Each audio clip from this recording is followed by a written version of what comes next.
लगभग कोई दिक्कत तो नहीं।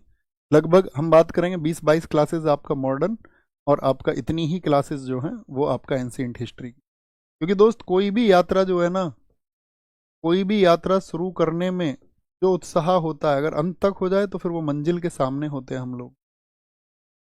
लेकिन जब शुरू हो, मैंने एक कहानी सुनाई थी ना आपको राजा की, आज भी सुनाते हैं आपको। 8 दिन उस कहानी को याद रखना। कहानी कुछ इस तरह थी, जैसे मैं अक्सर सुनाता था, हर बैच में सुनाता था पहले तो, कि एक राजा चला और राजा को ईश्वर के दर्शन हो गए, भगवान के दर्शन। मतलब जो आस्था रखते हैं उनके लिए तो सबसे बड़ी चीज वही है ना। जो आस्था नहीं रखते हैं उनकी बात अलग है। और इससे तुम्हें कोई फर्क नहीं होना चाहिए। बिल्कुल वैसा ही चुनाव है जैसे कोई किसी राजनीतिक पार्टी का समर्थन करता हो और दूसरा व्यक्ति किसी और राजनीतिक पार्टी का। वो उसकी अपनी समझ है, उसमें तुम उसके विरोधी मत हो जाना कभी। कोई बोले कि वह ईश्वर को मानता है नहीं मानता, बोले कि इसके विरोधी हम हो जाएंगे, है ना।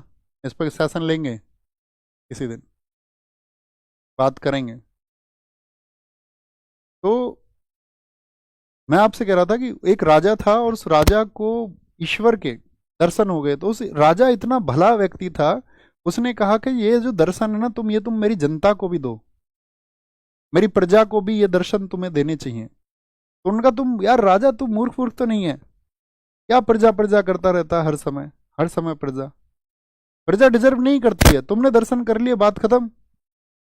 मैं तुमको प्राप्त हो गया, बात खत्म। राजा ने कहा नहीं, मैं तुमसे प्रार्थना करता हूँ मेरी प्रजा। कहा ठीक है, सुबह लेके आना प्रजा को। और प्रजा आई।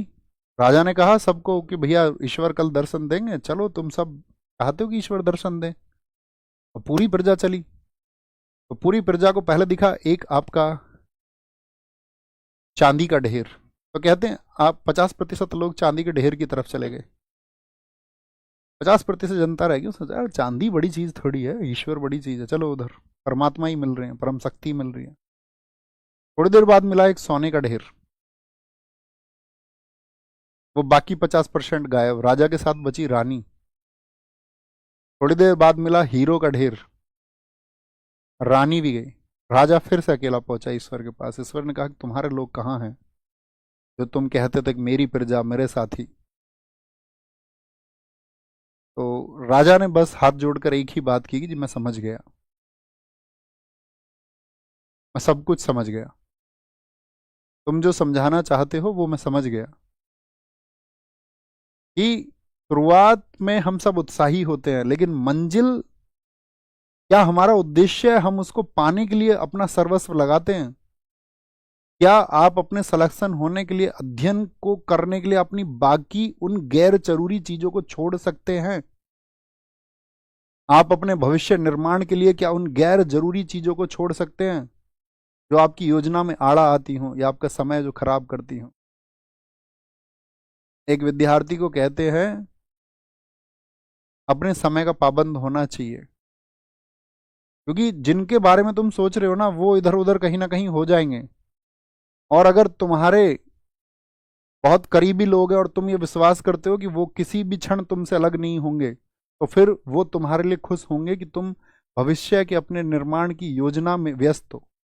वो कभी तुमसे दूर नहीं होंगे, जो तुम्हारे सच्चे साथी होंगे वो हमेशा इस बात के लिए आपको प्रेरित करेंगे। और यदि कोई इस बात से दूर होता है तो इसका मतलब है कि उसका हो जाना ही उचित था, या उसका दूर हो जाना ही उचित है। अंततः विजय तो साथी आपको ये अकेले तय करनी होगी। पार्थ शुरुआत करके मंजिल तक पहुंचने का जो जुनून है वो तुमको बनाए रखना होगा, हर पल बनाए रखना होगा। उस सोने के ढेर, उस चांदी के ढेर, उस हीरे के ढेर, यानी कि वो बाधाएं हैं। और वो किसी भी रूप में हो सकते हैं, चाहे सोशल मीडिया के रूप में, चाहे अनावश्यक घंटों को खर्च करने, चाहे बेवजह की बातें को समय खर्च करने, वो कुछ भी हो सकता, वही रूप है। ये सिर्फ एक उदाहरण मात्र है, ये सिर्फ संकेत मात्र है। और आप मंजिल तक पहुंचोगे या नहीं, वह भी संकेत मात्र है, ईश्वर के रूप में है वह मंजिल। आपका उद्देश्य क्या है, आपका ऑब्जेक्टिव क्या है जिंदगी में, आपके लिए सबसे बड़ी चीज वो होनी चाहिए कि अंततः आप क्या चाहते हो। और वो तुम्हें हासिल करने के लिए संघर्ष करना चाहिए। अंततः मैं भी कुछ चाहता हूँगा, अंततः आपको भी कुछ चाहना चाहिए। मैं जो चाहता हूँ दोस्त, मैं उसे प्राप्त करके रहूँगा, और आप जो चाहते हो मैं उम्मीद आपसे भी करूँगा आप उसे प्राप्त करेंगे। यही जीवन है, और सांसारिक जीवन तो बिल्कुल यही है। ख्याल रखिए। नमस्ते। जो मैंने सोचा है इस विचार करना, इस पर 2 शब्द लिखना अपने, आप क्या समझते हैं, होमवर्क लिखना।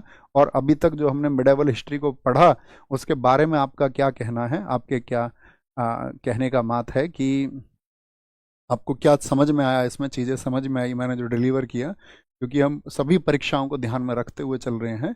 एसएससी हमारा प्राइम ऑब्जेक्टिव है।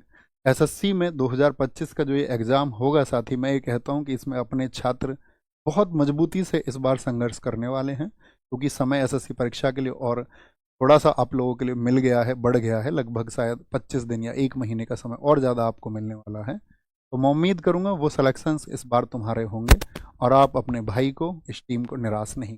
Thank you. नमस्ते।